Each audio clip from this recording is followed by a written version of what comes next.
Hello అండి. అందరూ ఎలా ఉన్నారు? బాగున్నారా?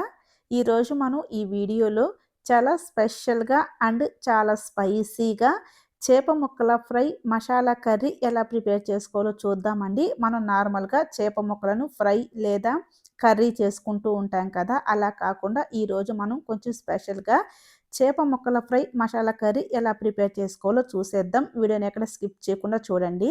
దీనికోసం నేనైతే ఒక 4 పెద్ద సైజు చేప ముక్కలను తీసుకొని ఇలా నీట్‌గా వాష్ చేసి పక్కన పెట్టుకున్నానండి. ఇలా తీసుకున్న ఈ చేప ముక్కలను మనం ఈ విధంగా మీడియం సైజు ముక్కలుగా కట్ చేసుకోవాలి. మరీ చిన్నవి కాకుండా, మరీ పెద్దవి కాకుండా ఈ విధంగా కట్ చేసుకుంటే సరిపోతుందండి.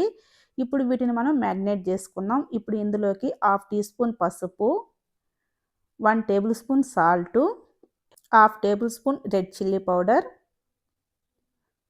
Half table spoon dhania powder, 1 teaspoon pepper powder, 1 teaspoon garam masala powder, 1 teaspoon chicken masala పౌడర్ని యాడ్ చేసుకోవాలి. నెక్స్ట్ ఇందులోకి 2 టేబుల్ స్పూన్ల వరకు మనం కార్న్ ఫ్లోర్‌ని యాడ్ చేసుకోవాలండి. ఇలా యాడ్ చేసిన తర్వాత ఇప్పుడు ఇందులోకి 1 టేబుల్ స్పూన్ అల్లం వెల్లుల్లి పేస్ట్ వేసుకోవాలి. తర్వాత 2 టేబుల్ స్పూన్లు ఆయిల్ యాడ్ చేసుకోవాలి. ఈ మొత్తం యాడ్ చేసిన తర్వాత ఈ మసాలా మొత్తం ఈ చేప ముక్కలకి బాగా పట్టే విధంగా ఒక 2, 3 నిమిషాల పాటు మనం ఈ విధంగా కలుపుకోవాలండి. చూసారా కదా! చక్కగా ఈ విధంగా కలుపుకోవాలి. మీకు మరీ డ్రైగా అనిపిస్తే కొంచెం వాటర్‌ని యాడ్ చేసుకోండి.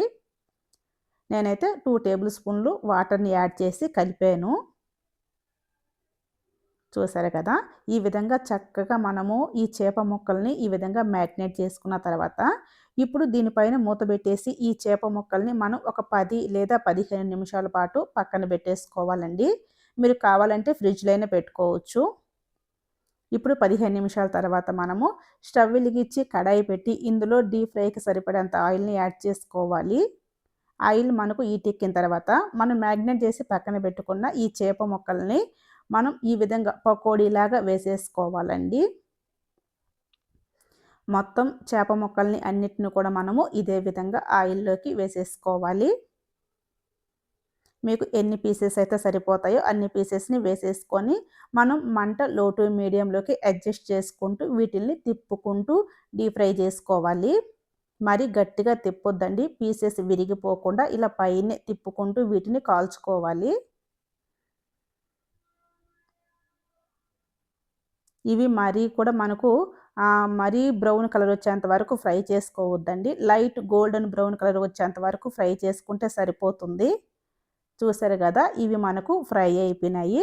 ఇప్పుడు వీటి మొత్తాన్ని కూడా మనము ఒక ప్లేట్‌లోకి తీసేసుకుందాం.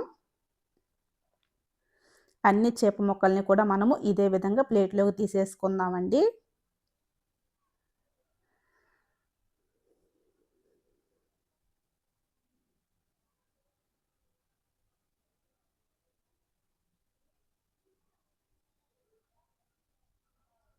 ఇప్పుడు మనము మిగిలిన చేప ముక్కలను కూడా ఇదే విధంగా ఫ్రై చేసేసుకుందాం.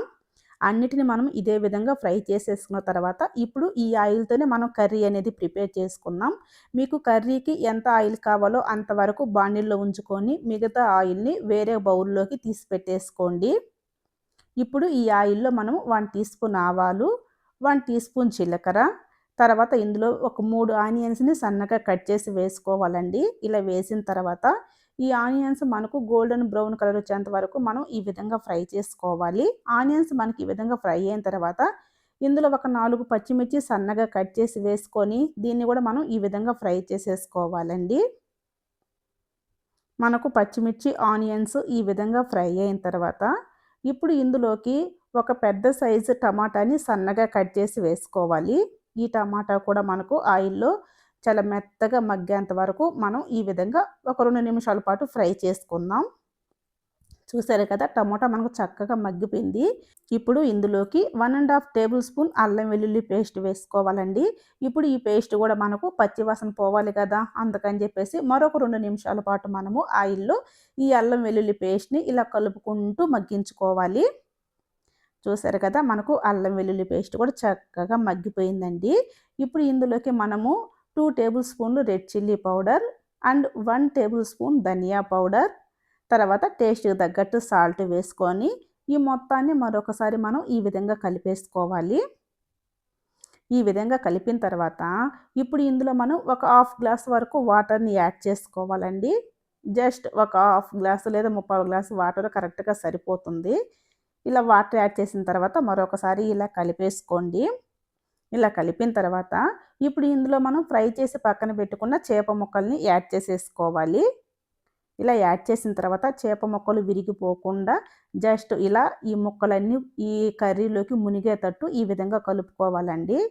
ఇలా కలిపిన తర్వాత దీనిపైన మూత పెట్టి ఒక 5 నిమిషాలు ఈ కర్రీని మీడియం ఫ్లేమ్‌లో ఉడికించుకోండి. ఇప్పుడు చూద్దాం. చూసారు కదా, మనకు చక్కగా ఈ కర్రీ అనేది ఉడికిపోయింది. ఇప్పుడు ఇందులోకి మనము సన్నగా తరిగి పెట్టుకున్న కొత్తిమీరని యాడ్ చేసేసుకోవాలి.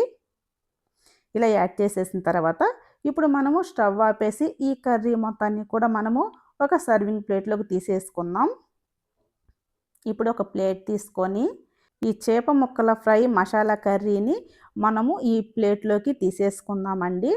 ఈ కర్రీ నార్మల్ ఫిష్ కర్రీలా కాకుండా చాలా స్పెషల్‌గా టేస్ట్ అయితే చాలా అంటే చాలా బావుంటుందండి.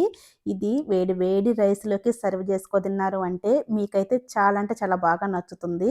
అంతేనండి, చూసారు కదా, చేప ముక్కల ఫ్రై మసాలా కర్రీ ఎలా ప్రిపేర్ చేసుకోవాలో.